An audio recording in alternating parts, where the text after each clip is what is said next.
Really quickly, although there's lots that can be said about Kundalini and there's many different sort of definitions, Kundalini is a Sanskrit term for a universal human experience that not every person has in the course of their lifetime, but every person certainly can have.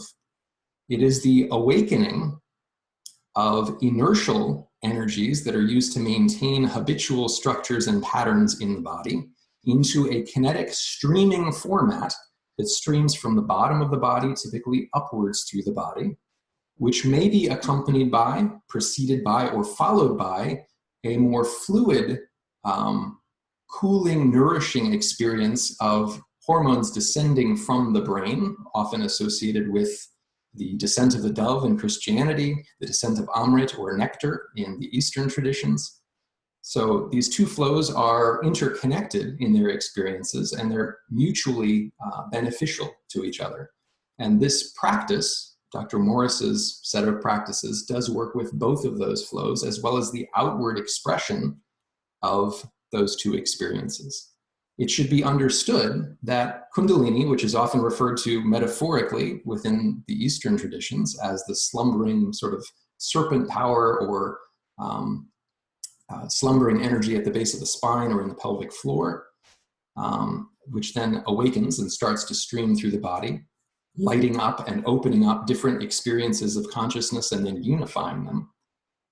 That same kinetic energy, as it matures and opens out, becomes contemplative presence, meditative presence, that feeling of fully experiencing the entirety of the body experience and beyond as consciousness. Self-reflexive awareness, really occupying and moving beyond space, recognizing that it is aware without attaching to any particular feelings or phenomena of consciousness as being innately the sense of self.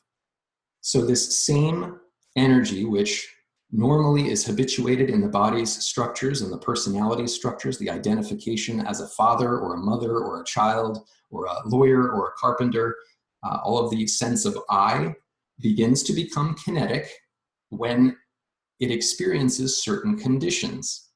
That streaming energy will continue to stream until it streams right through the very core of the body. If it's going up the sides or the back or the front, it will lead to some experiences, but it won't necessarily lead to a maturation and integration of consciousness. But if it's streaming up through the very core, it starts to link together regions along both the spinal and vagus nerves and along the central meridian pathways of the body and the central capillary structures of the body that move hormones, so that all of those physiologically and energetically begin to integrate into a continuum of experiences that normally as human beings we feel discretely. We might at one part of our life be profoundly in love. At another part we might be deeply shut down, or we might be deeply driven by our desire to leave an imprint, an impact upon the world. But very frequently, we aren't experiencing all of these different experiences: compassion, love, drive, groundedness, profound feelings of transcendence beyond the body. It's very rare that we experience all those things at once in the normal scale of human experience.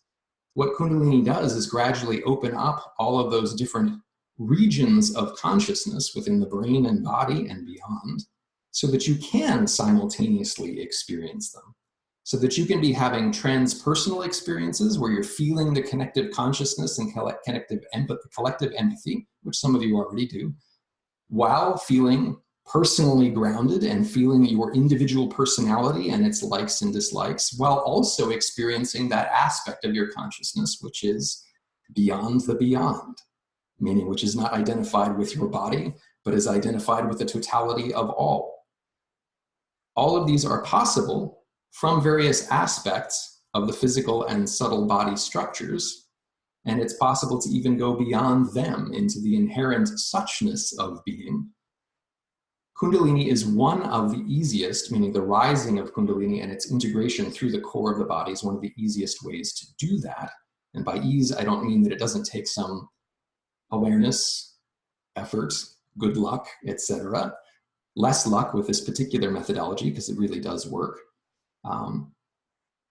That said, it works faster than doing contemplation for long periods of time because you're integrating energetic movement, breath work, bodily awareness, emotional awareness, mental awareness, intuitive awareness into a practice that begins to actually create a more rapid internal change, really an internal alchemy. We're bringing particular factors together and experiencing them fully as they mix and create new releases of energy and experience.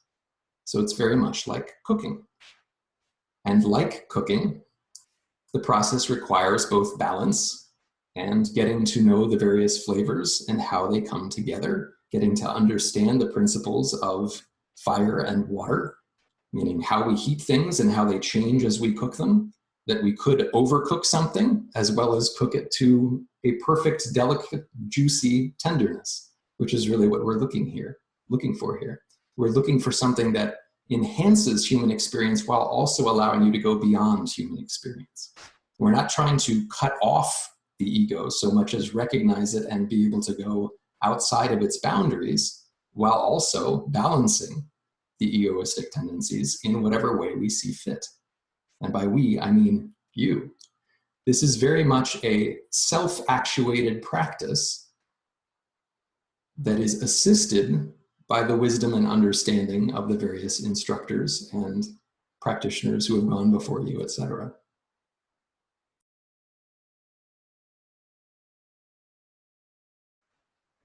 Continuing with the aspects of Kundalini, as Kundalini matures past its kinetic stage, although the body begins to understand how to regulate Kundalini's flow the same way that we can regulate breathing, which happens subconsciously normally, but we can, of course, slow our breath, deepen our breath, make it shallower, whatever we choose to do with it. You begin to also have the same ability to control Kundalini flow, not in the sense of restricting it, but managing it the same way that you manage your breath. As it opens and matures, while you can still turn it into kinetic energy, it also begins to move into its third stage, which is a more self-illuminated, present, dynamically equipoised experience of opening and spreading of consciousness in and beyond the body, which is experienced naturally by someone doing a contemplative tradition over many years with proper guidance, meaning if you're doing Chan or Zen or any of these kinds of practices at Advaita Vedanta, gradually presence tends to dawn and increase. The advantage of also doing energy work, a Kundalini practice, an embodied practice, is that it tends to integrate more quickly, more fully in the body, if one recognizes that one is a bridge to the other. Many times people experience Kundalini rising spontaneously and may not even really know what it is. They just know that it tends to give them particular sensations or experiences, depending on how it's rising in the body. They may get fixated on particular experiences that they're having without ever getting that central integration of the energy. It may be going up one side or the other side or through several parts of the body, but not through the central experience. And it is the central experience that gives us access to that feeling and experience of primordial consciousness, suchness, beingness, Satchitananda. It has many different names in different traditions.